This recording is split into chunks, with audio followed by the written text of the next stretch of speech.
Todas falam da gratidão, uma virtude importantíssima na vida cristã. A gratidão de um estrangeiro, Naamã, o sírio, que foi curado da lepra, a gratidão desse único dentre 10 samaritanos, dentre 10 curados, só um voltou para agradecer: o dízimo. O dízimo é a 10ª parte. A 10ª parte desses 10 é que voltou para agradecer. Por isso que o dízimo que nós damos na igreja deveria ser também sinal, em primeiro lugar, de gratidão. Eu estou agradecido, primeiro porque Deus me criou, me fez, depois me fez seu filho, depois me colocou na igreja, me deu uma palavra, me dá a Eucaristia, me dá saúde, inteligência para trabalhar. Deus me deu tudo. Como é que eu não vou ser agradecido a Ele? Como é que eu manifesto a minha gratidão, a não ser partilhando um pouco daquilo que Deus me dá para manter a minha igreja e fazê-la cumprir a sua missão? Tá bom. Mas vamos ver essa primeira leitura, que tem um contexto. Hoje está um dia querendo chover, gostoso para ficar em casa. Eu convidaria vocês a lerem esse capítulo 5, 5º, do 2º livro dos Reis, inteirinho, porque aqui está só um pedacinho. Mas esse capítulo é simplesmente maravilhoso. Esse Naamã é um general do exército assírio, do exército do rei de Arã, um general poderoso, que venceu muitas batalhas, muito querido do seu rei. Ele só tem um probleminha: ele está leproso, e a lepra não permite dele. Bom, ele tem na sua casa uma serva hebreia. Essa serva fala para sua patroa: se o meu patrão fosse em Israel, lá o profeta o curaria. Ele fala para o rei o manda com ouro, com prata, com um monte de presentes, e ele leva uma carta para o rei de Israel. Quando o rei lê, ele fala, fica indignado: esse cara está querendo um pretexto para guerrear comigo? Eu não sou Deus para curar um leproso. Pois bem, o profeta Eliseu fica sabendo desse general e manda chamá-lo, fala: manda ele vir aqui comigo. O Naamã vai, mas é um soberbo. Ele tinha imaginado como é que deveria ter sido a sua cura. E o profeta manda um recado através de um servo e diz para ele: vai e toma banho 7 vezes no Rio Jordão e você será curado. Ele fica indignado, porque ele fala: ele nem veio ao meu encontro, feito uma oração, feito uma imposição das mãos, feito uns ritos. Ele nem fez isso. E está indo embora, resmungando, porque é um orgulhoso. O soberbo quer que Deus haja conforme os seus critérios. O soberbo nunca aceita as coisas simples. E Deus é muito simples e às vezes humilha a nossa soberba com a simplicidade. Tá bom, os servos desse general falam para ele: escuta, patrão, se ele tivesse pedido uma coisa difícil, o senhor não faria para ser curado? Sim, te pediu uma coisa tão simples: toma banho 7 vezes no Jordão. Ele se tocou, foi, se banhou 7 vezes e saiu das águas com a pele, a carne parecendo de uma criancinha, purificado da lepra. Vocês sabem que o Rio Jordão é o rio onde Jesus foi batizado, onde João Batista batizava. São as únicas águas do mundo que, para batizar alguém hoje, não precisa o padre fazer a bênção da água. Porque Jesus, quando entrou, há 2000 anos atrás, santificou aquelas águas para sempre. Então, esse Naamã, agora ele volta humilde e vai ao encontro do profeta e fala: olha, ele não só foi curado da lepra, ele foi curado da idolatria, porque era um politeísta que adorava muitos deuses. E agora ele fala: agora estou convencido de que não há um outro Deus em toda a terra, senão o que há em Israel. Por favor, aceita um presente de mim, teu servo. Ele reconhece que o Deus verdadeiro é aquele que o criou, ali na terra de Israel. Cada lugar tinha o seu Deus. Pois bem, o profeta não aceita o presente, não por orgulho, mas porque se ele aceitasse, pareceria que ele que tinha curado o Naamã, e ele sabe que foi Deus, então ele não aceita presente. Que retidão, que coisa! Então o Naamã diz: escuta, então me dá um presente, deixa eu levar para a minha terra o que 2 jumentos podem carregar da terra de Israel, porque agora eu não vou oferecer mais sacrifícios, holocaustos, senão ao Deus verdadeiro. Não vou oferecer aos outros deuses. Esse cara se converteu ao Deus de Israel. Quis levar a terra para poder prestar culto ao Deus daquela terra, ao Deus de Israel. Um padre da igreja diz que Deus só aceita o sacrifício oferecido no altar da humildade. O único sacrifício que Deus aceita, aquele que nós oferecemos no altar da humildade. A ingratidão é filha da soberba. O soberbo é um ingrato. O soberbo é alguém que pensa que tudo vem dele. O soberbo não é agradecido, não sabe reconhecer os dons de Deus. É um ingrato, é um pecado gravíssimo. Diz que é um pecado satânico, porque o diabo era um anjo de luz, que tinha tudo. Quis ser o que ele não era, quis ser o Criador e foi expulso do céu. É um pecado satânico, a ingratidão. Irmãos, e tem um livro maravilhoso, Tratado Prático dos Vícios e das Virtudes, de uma tal de Maria, uma beata, Maria Concepción Cabrera, uma tal de Conchita, que ela, Cristo, dialogando com ela, revelou um monte de coisa importante, fala das virtudes e dos vícios, e fala da ingratidão, que é um dos pecados que mais faz sofrer Jesus Cristo. Ele morreu na cruz para curar nosso coração da ingratidão. E a cruz é amor, amor pelo inimigo, amor gratuito, amor misericordioso. Única coisa capaz de curar o nosso coração do pecado da ingratidão. A ingratidão é feia de todo jeito, irmãos. Que coisa horrível é um filho, uma filha, que são ingratos aos seus pais, que não cuidam dos pais, que não servem os pais. Que coisa feia. A ingratidão humana é horrível. A ingratidão de um amigo, a ingratidão de um filho, pois bem, a ingratidão para com Deus é mais feia ainda. E nós, muitas vezes, sem perceber, somos ingratos.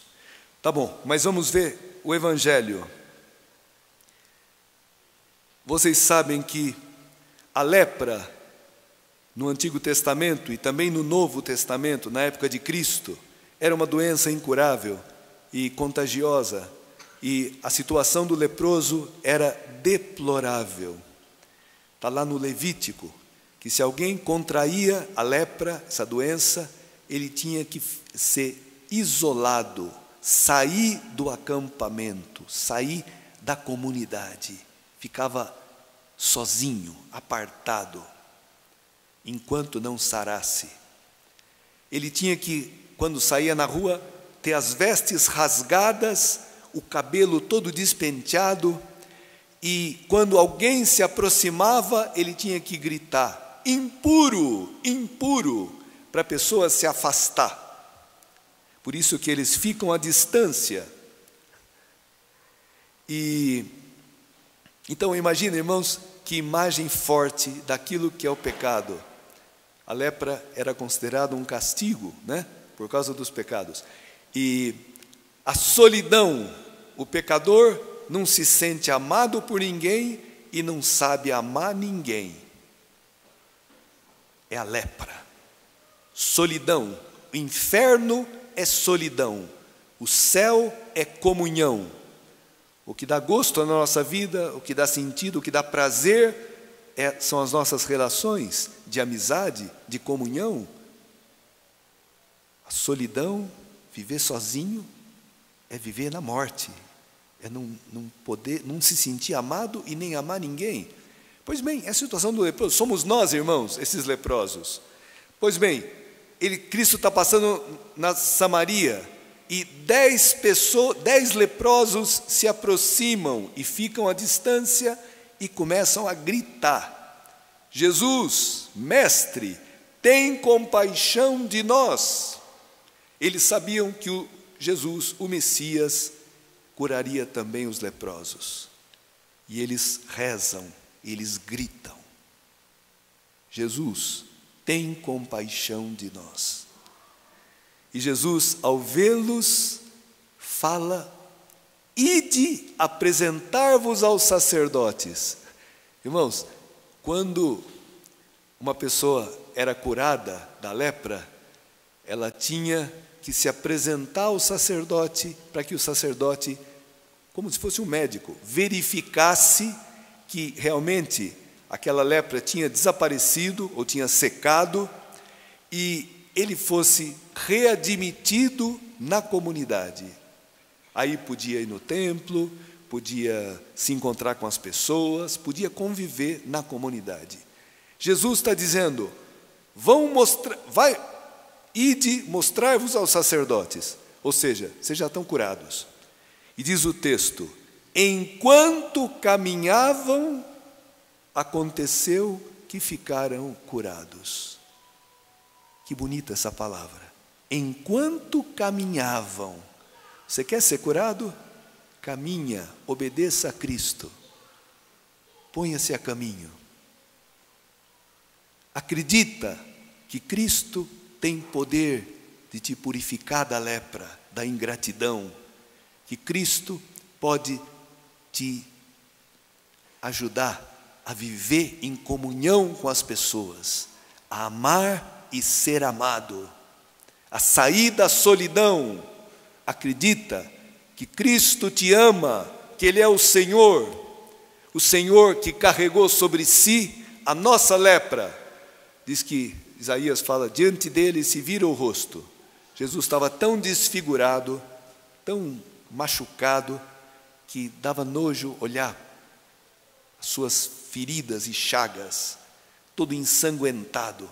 Ele, o mais belo dos filhos de Adão, porque o mais cheio de amor, o mais humilde, o mais santo, foi desfigurado pela feiura dos meus pecados, dos teus pecados, da minha ingratidão, do meu egoísmo. Ele fez isso, irmãos, para nos devolver a beleza, a santidade, a alegria de sermos amados, para nos dar o perdão dos pecados. Ele perdeu a sua vida, a sua beleza na cruz. Por isso que São Paulo está falando: caríssimo, lembra-te de Jesus Cristo, da descendência de Davi, ressuscitado dentre os mortos. Esse que amou assim, que carregou sobre si a nossa lepra, o nosso pecado, para nos perdoar, Deus o ressuscitou. Ele está vivo, Ele é o Senhor. São Paulo fala: lembra-te, não te esqueça do que Ele fez por você. Não te esqueça que Ele já venceu aquilo que te prende, que te magoa, aquilo que te faz infeliz. Ele já venceu tua incapacidade de amar. Lembra-te de Cristo ressuscitado. Paulo está na prisão, ele fala: por ele eu estou sofrendo até as algemas, como se eu fosse um malfeitor, mas a palavra de Deus não está algemada, não está presa.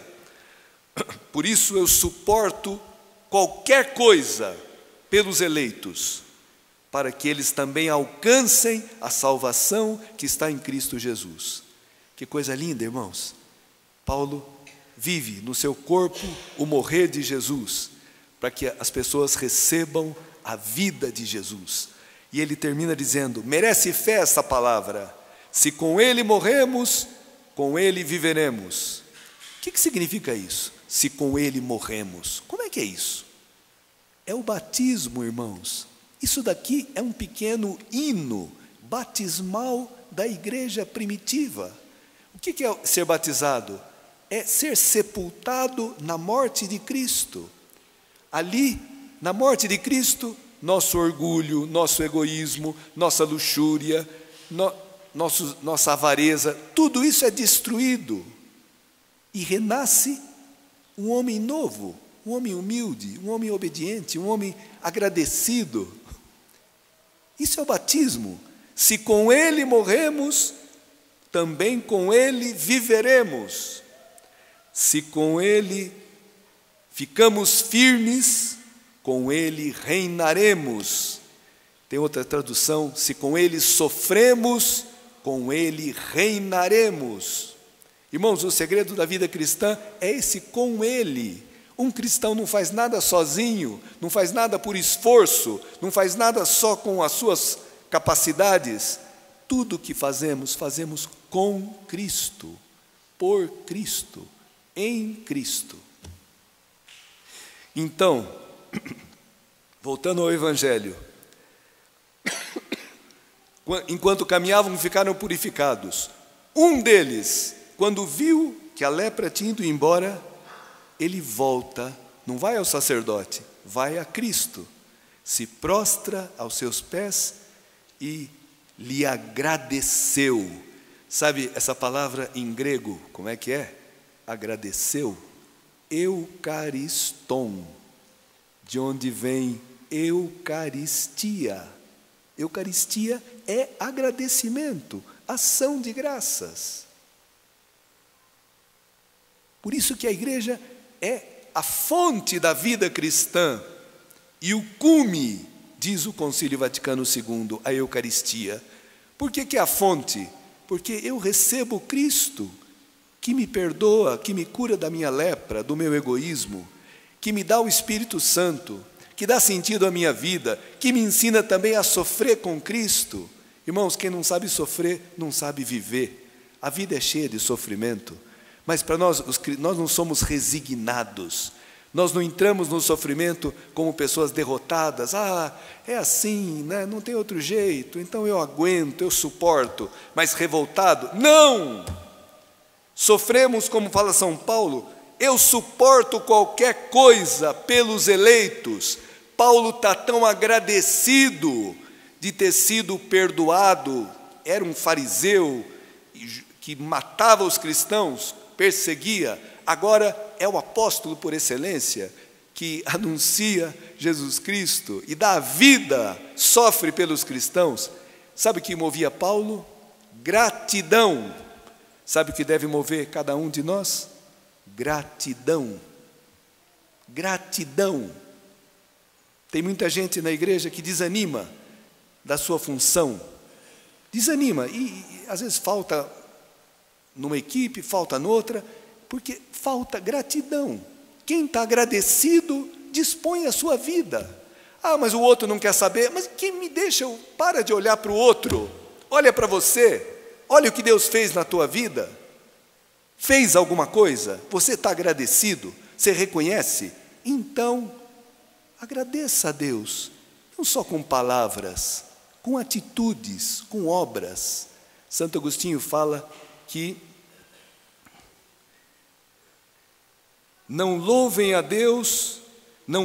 Deus os que só o exaltam com o ruído da boca, e não o fazem com as boas obras. Quer louvar a Deus? As obras é que mostram, né, se eu estou agradecido ou não. Tá bom, irmãos? Quero encerrar. Jesus, diante do único de 10, só um volta. Ele fala: cadê os outros 9? Não foram todos purificados? Só esse estrangeiro, um samaritano, que nem era judeu, é que voltou? Talvez os outros acharam que Deus tinha a obrigação de curá-los. A coisa mais triste, irmãos, é quando a gente perde a dimensão da graça, do dom, do presente que é estarmos na igreja, sermos filhos de Deus. Quando a gente acha que Deus tem obrigação, eu sou uma pessoa tão boazinha, eu sou tão honesto, tão justo, que Deus tem obrigação de me amar. Tem obrigação nenhuma, irmãos, obrigação nenhuma. Santo Agostinho fala que esse leproso é o dízimo, é a 10ª parte, e fala: tudo que nós temos veio do Senhor, a vida, a inteligência, a capacidade, tudo veio do Senhor. A única coisa nossa, minha, são os pecados. Isso é meu, isso não veio de Deus. O resto, tudo veio e vem. Por isso, uma pessoa que enxerga, curada da lepra, é agradecida. Agradecida. Então, irmãos, só para encerrar, os 10 foram purificados, foram curados fisicamente, mas só um escutou de Cristo: levanta-te e vai, tua fé te salvou. Opa! Ser salvo é mais do que ser curado, ser purificado. Ser salvo é ter experimentado que o Senhor me amou gratuitamente e eu sou agradecido. Como é que eu agradeço Ele? O que eu vou pagar a Deus? A Eucaristia é um sacrifício de louvor. Eu vou dizer: santo, santo, santo é o Senhor, que me amou, que me purificou, que me torna capaz de amar, que dá um sentido na minha vida, que me dá uma esperança maravilhosa de eternidade. Que maravilha ter esperança, irmãos, uma esperança que não decepciona. Que maravilha, quantas pessoas não têm esperança, só esperam o fim de semana para tomar cerveja, para ver o futebol. É a única esperança de muita gente, a vida delas é essa. Não, irmãos, nossa esperança é muito grande, é muito boa, e nós vamos juntos participar dessa vida, né? O céu será um monte de gente agradecida, feliz, que se ama porque experimentou o amor de Deus na sua vida.